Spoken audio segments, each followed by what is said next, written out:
Larry Coates talking about proper saddle fit.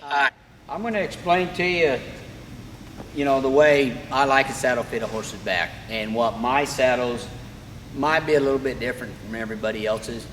And so let's start off with balance on a saddle. That's the first thing that I look at a saddle when you're sitting it on a horse's back. And you can see this saddle sitting on this fence right now, and you can see how it's running downhill and it's unbalanced. That's what I call an unbalanced saddle. So in other words, when you got an unbalanced saddle, it sits like this on a horse. It might be hiking up in the back end like this. The first thing you think of, and it's digging down in his shoulders, and it's pinching him in the shoulders. A lot of people come up to me and they say, well, Larry, I need a wider gullet. It's because it's pinching into his shoulder. Well, the problem is we need a narrower gullet, because if you got a wide gullet up here, it's going to sit down, the back end's going to go up. It's kind of like a teeter-totter effect. So what we're going to do is we're going to narrow this gullet up, and we're going to sit this thing up off the horse's back like that right there. Now, and that's going to take the back end down, and look how much more balanced we are. Okay, now, this is a good fit on a saddle, on a horse's back. So anyway, if we've got the saddle sitting like this right here on a horse's back, and you get in it, and you ride it, the first thing's going to happen is that you're going to get thrown forward. And the first thing's going to happen is your feet's going to go behind you, and then you're going to call me up and say, Larry, I don't like this saddle because my feet are behind me. I can't get my feet in front of me. Very true. Anytime that the weight goes forward, if your upper body goes forward, your feet's going to go back. Your upper body will tell you where your feet goes. So there's nothing wrong with the saddle other than it's too wide on your horse's back. So if we narrow it up, get that saddle balanced like that right there, you're going to sit in it, and you're going to sit in it where your upper body is proportional with the saddle. Your feet's going to hang straight down below, and everything's going to be balanced. And it's just like all the pro ropers out there, when they show you how to rope, they always want your upper body positioning straight up and down, and then you step in there and rope your cow. Well, a good saddle that is balanced on a horse's back is going to help you rope that in that way, because I've talked to Speed Williams and a lot of guys that ride my saddle, T-Woman and them, and Richie. And so anyway, if you've got a saddle that's balanced, you're going to be balanced in a saddle. You're not going to get caught forward. You're not going to get thrown in the back of the saddle. And your legs, you want your legs more parallel right down beside you. They'll hang about right there in the front of you. And so when you stand up, you're balanced. You're not going to throw forward. You're not going to go backwards. Therefore, you can rope a lot better. And another thing that really helps you roping when you're riding my saddle is what we call the ground seat of the saddle. It's underneath the padded seat here. You can't see it. But we put a ground seat in a saddle to where you sit in the middle of this saddle. And that's why it's very important to ride a saddle that fits you. And a lot of people, they get saddles that, like myself, I ride a 13.5-inch seat. I want to be in the back, the middle, and the front all at the same time. When I sit in a saddle, I want my legs right here. I don't want to be crowded, but I want to be touching right here at the front of the swells. That way, when I stand up the rope, I'm leaning up against the dashboard here, and I can rope and then sit down and dally and not be out of position, out of balance, or anything else. And if my horse explodes out of the head and box and I get pushed to the back, all I got to do is just tuck up, and I'm right back here in the front of the saddle, because you cannot rope sitting on your butt. You've got to be in the front of the saddle to be able to rope. So a balance, it all comes right back down to your balance, your gullet width, and everything else on a saddle. So you've got to have a saddle that is balanced so that you're balanced and everything is in perspective with the fenders, your stirrups, your legs, and your upper body. Because your upper body, if your upper body goes forward, your feet's going to go back. If your upper body stays straight up and down, you've got your hips angled forward, your feet's going to be straight down, you can stand up and rope, and you're going to be balanced. And so that's what's very, very important on a good saddle. Now, I've got several different gullet spreads on my saddles. I've got what I call a 0, a 10, and a 20. I made it simple for everybody, and that way, it's not complicated on, the widths and stuff like that. But when you're talking about a gullet spread, now there are two different gullet spreads. You got the angle and you got the spread. The spread is from this point to this point right here, And this is what I call the gullet spread. Now, the angle of the bars is the angle this way, so you've got the spread from here down to here.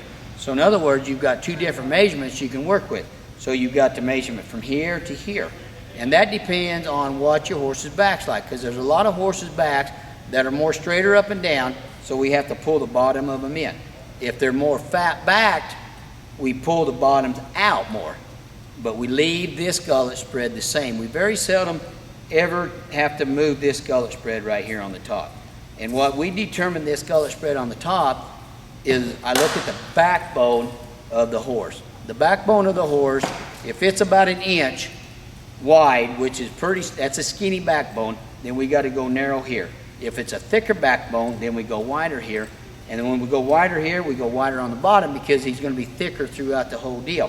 And the angle that I'm using on my trees is pretty much common.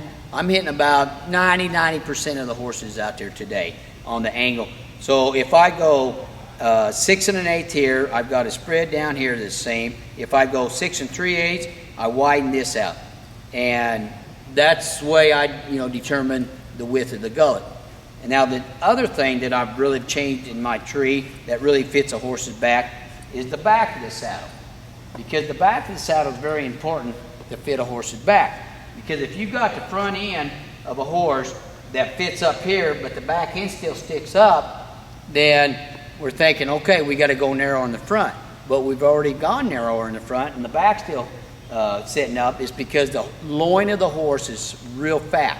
And that's what's happening today. I'm seeing a lot of horses out there today on their loin is real fat. So I've opened this gullet spread in the back of the board up to fit the back of the loin of the horse. And it depends on how wide you have to go. It depends on how fat. Travis Graves, he come to me about 2 years ago, and he had a horse that was real thin in the front and real thick in the back. And it just really troubled me. And I had a hard time figuring this out. And I stand behind him in the back, and I finally figured it out. But I looked at the front to the back, and it was just, it was real narrow in the front, and then it shot out in the back. And so I thought, well, that's the only thing we can do is widen the back out and narrow the front up. Cesar de la Cruz had another horse the same way. Corey Pesca did too. And I've widened this out, and bam, fit him like a glove. So now what I have done with my new tree today is that I've actually narrowed it up here in the front and widened it out in the back so we get more of a balanced saddle. Because once you get a balanced saddle, it doesn't matter how far off underneath here that your backbone is to the gullet right here.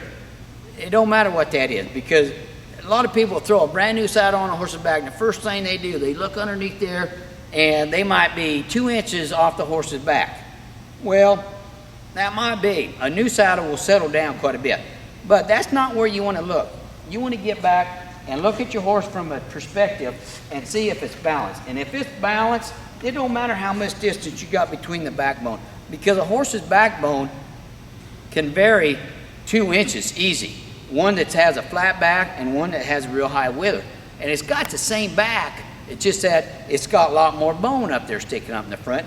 And that's irrelevance right there. So it don't really matter how close this is. It's where the bar pad sitting on the wither. Because when you put that saddle on the horse, if it hits the bar pads are hitting the wither, it don't matter how high off the back it is right here. It's very important that the bars are hitting the wither and you don't get no roll, slide, and you got a very balanced saddle. And so by widening this out in the back right here, lets that back sit down more. I got a lot better balance right on my saddle, and the customer that rides the saddle is more balanced, so they can perform a whole lot better. So that is what's really, really important about a saddle fitting a horse's back is balance. That's the number one key to a saddle. If it's balanced like this here, you're going to distribute the weight from the front to the back evenly, and therefore it's going to work on a horse's back. But if it's running downhill, the back end comes up, you're too wide in the front, and we've got to narrow it up here in the front And we might have to widen the back gullet spread out back here in the back to get that back end down to where we got it level right there. And that's really the main thing about a saddle fitting a horse's back. Learn more at coatsaddlery.com.